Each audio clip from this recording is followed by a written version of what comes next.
welcome back everybody to another episode of Legend of Zelda Ocarina of Time Minimalist Run. We had just completed the second Stalfos battle, which was a little bit harder than expected, at least with 3-heart run. But we got the bow and arrow, and now we're moving on in the dungeon. And this is where you actually get to figure out what to do with those Poe paintings. You encountered one earlier with an orange Poe, but now this is a blue Poe. Now it's also time to figure out how to get back the flames from the beginning of the dungeon when the Poe stole those 3 flames. Now, of course, the trick is to not get so close to the paintings that the Poes run away.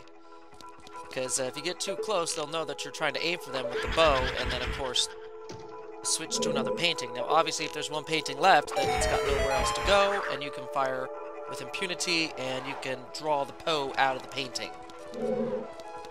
I can't really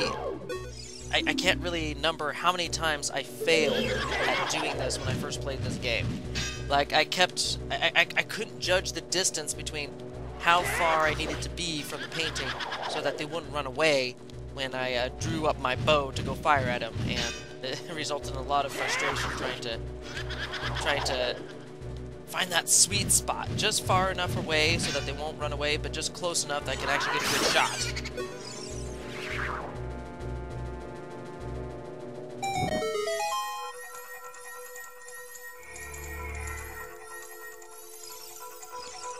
Of course, we have, I think this should be the compass, because we already have the map and the main item of the dungeon.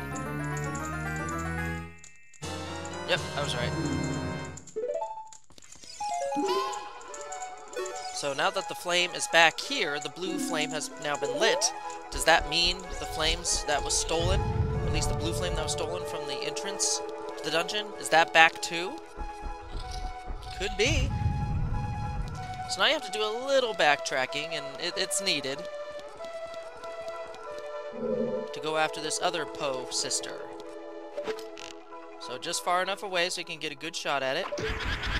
And of course, this was me also getting used to the controls as well. So aiming with the N64 controller at the time of this game's release was a little hard.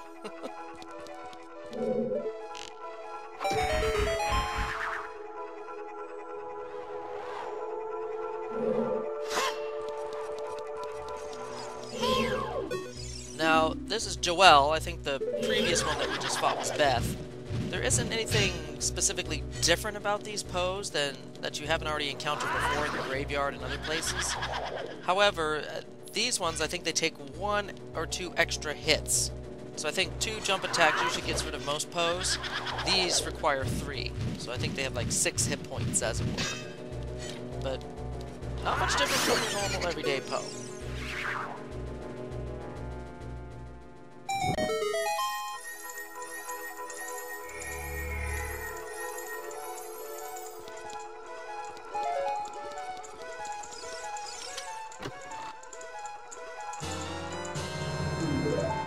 This particular dungeon is just full of keys. Like, you have to get every key in sequence and in order, or you're just not going to progress any further. And you've seen that in the last couple videos where I've just surged on ahead where I should have actually gotten a couple keys first, locked some doors in my way. Because I'm thinking I'm missing a key. I should have backtracked a little more, and I didn't do that.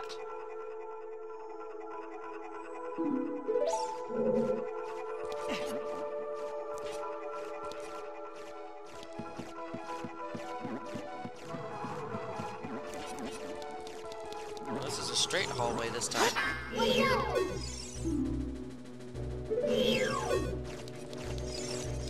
And sure enough, I should have backtracked some more. I am missing a key. And that was me kind of thinking for a brief couple seconds. Where did I see that key? Where could I have possibly missed this key? This is me kind of looking up here. Is there a doorway up here? Nope. Although I just about missed that floor master right there. Just barely. So once you get the bow, you actually have to backtrack a fair distance to actually get the 2 keys you need to proceed onward in the dungeon. So I guess in that sense, the linear flow of the dungeon is actually kind of broken here, where you do have to go back a little ways. I believe Twilight Princess and its dungeons were a lot better in this regard, where you backtracked, but it was over the course of opening up a new area. So you kind of went through an old area to get to a new area with the new item you got from the previous area. It was a lot better at designing its dungeons to do that. Here, it's straight up backtracking. There's no doubt about it. So you gotta go back to kill the other post sister, and then you gotta go back this far to shoot at a, I think I went too far back, but to shoot at a couple eye switches with the bow.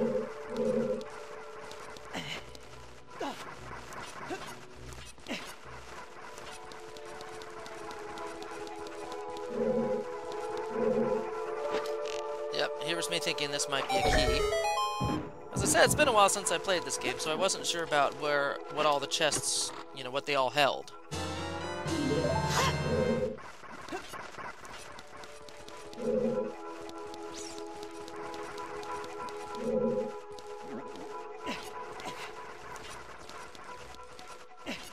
Don't have any want for arrows, that's for sure.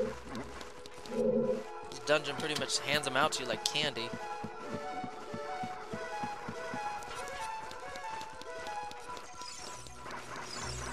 So this is the arrow switch that you really need to trigger here.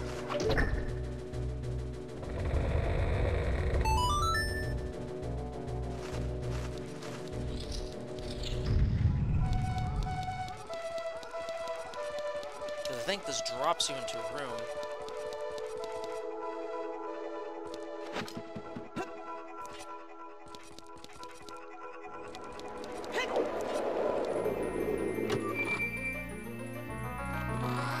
Man, it's great that you get the boss key and all right now, but it's a long ways to go before we hit up any boss.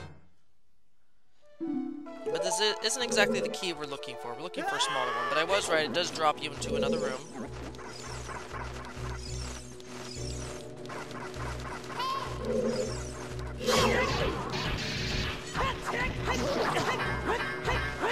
Good old Zelda tactic where I think you pretty much have to destroy all the enemies before you can get out of the room.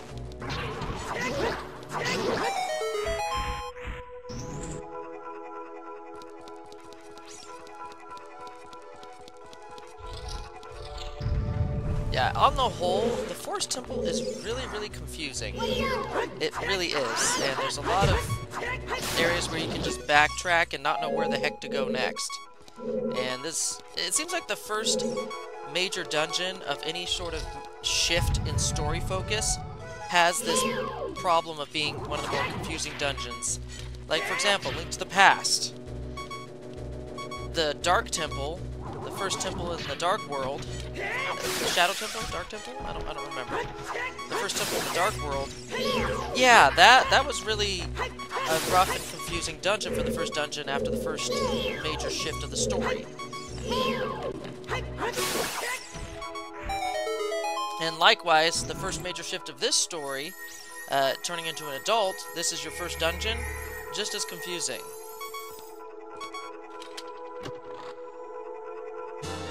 And there's our missing key.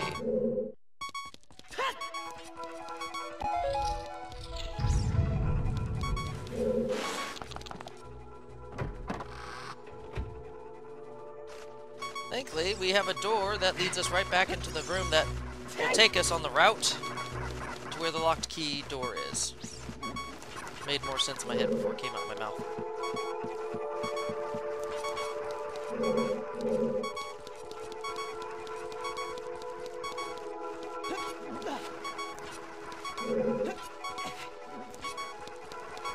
So yeah, as much as this dungeon has a lot of good, neat ideas into it, there's just a little bit too much backtracking. There isn't sort of a good flow through the whole dungeon where you can see there's a single path from point A to B to C to D with a couple crisscrossing here and there.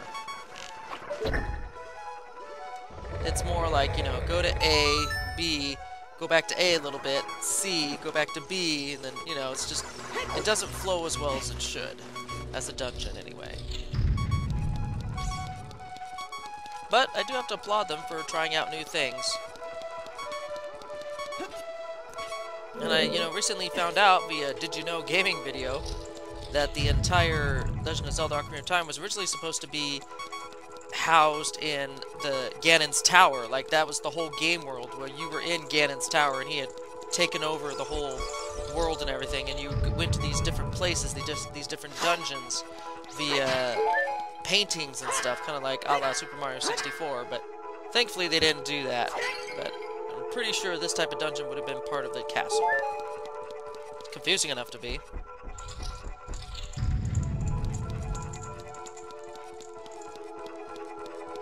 So now we're finally on our way, well over halfway through this video.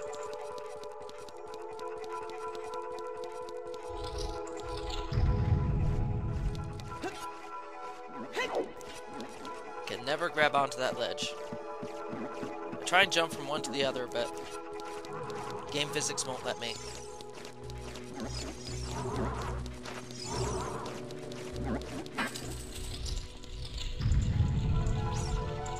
Okay, this is a little interesting puzzle.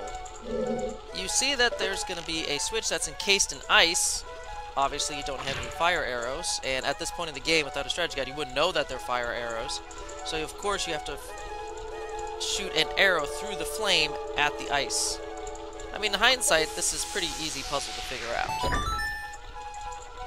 But I remember getting to this room, and I wasn't really sure what to do. Despite the fact that, you know, it's a pretty simple puzzle.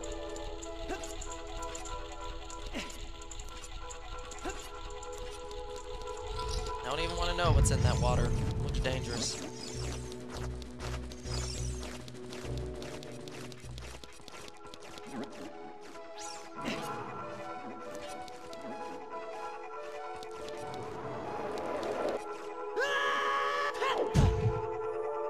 This is the most dangerous part of the dungeon. I think that's an insta-kill ceiling, a la Final Fantasy VI. Yeah, it scared me the first time I went through this. I was like, oh gosh.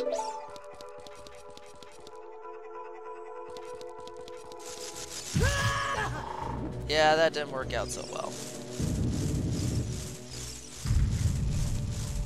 Of course, they put the Scotula right in the same spot where there's a safe area.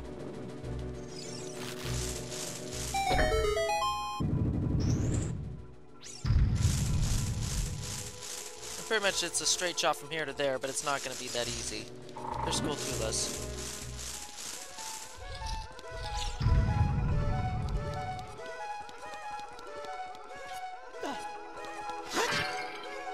There's another unlit torch flame.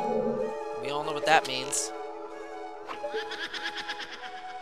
Now this time, this particular Poe has a different challenge for you. Instead of shooting paintings, you actually have to figure out a block puzzle. Specifically one that forms a picture. There's one block that doesn't match the others, and you can safely discount that one. And then the others you kind of have to push into a shape which forms the painting on the wall. It's pretty easy overall, but the time limit kind of makes things a little harder than it needs to be.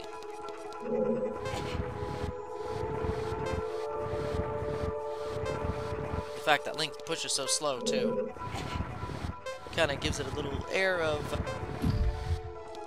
urgency.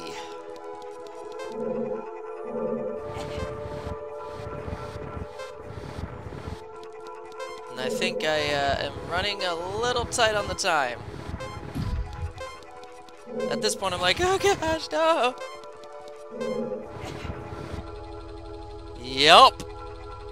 I failed it this time.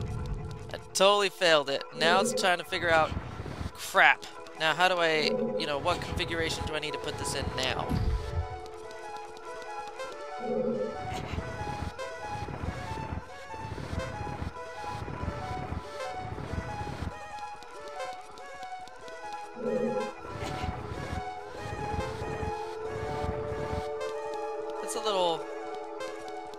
frustrating that I had to do it twice.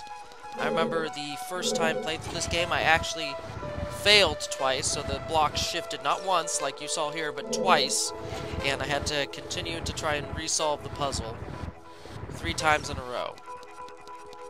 But it looks like I'm going to be able to get it this time. It was just the misjudging of the blocks while I was pushing them.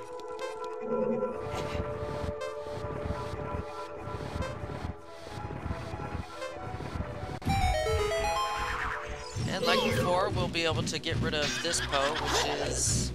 I don't even know her name. Amy! Apparently Amy is a little bit more intellectual than the other two. She likes her puzzles.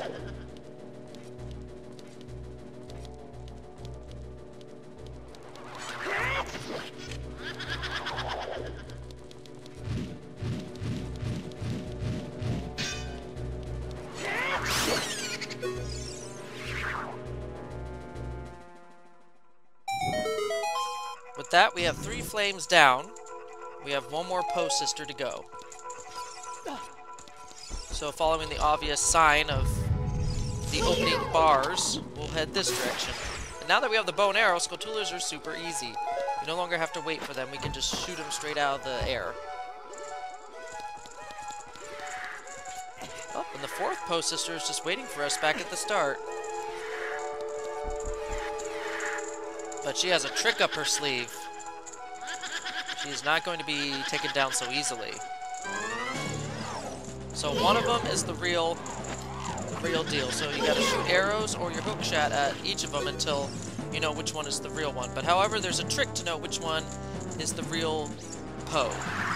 Ah, did you see the one on the right that just twirled around in the air?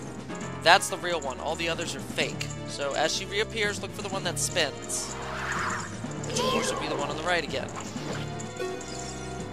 If you always look for the one that spins, this battle is supremely easy.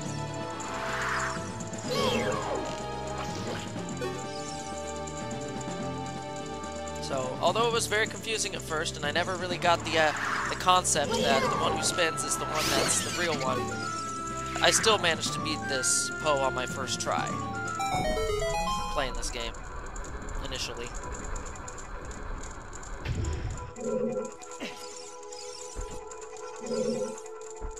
I have no idea where those arrows went. But this is a good place to stop as any. This will lead us down to the lower catacombs and onto the boss itself. So until next time, everybody, see you later. Gotta save first. I did a lot.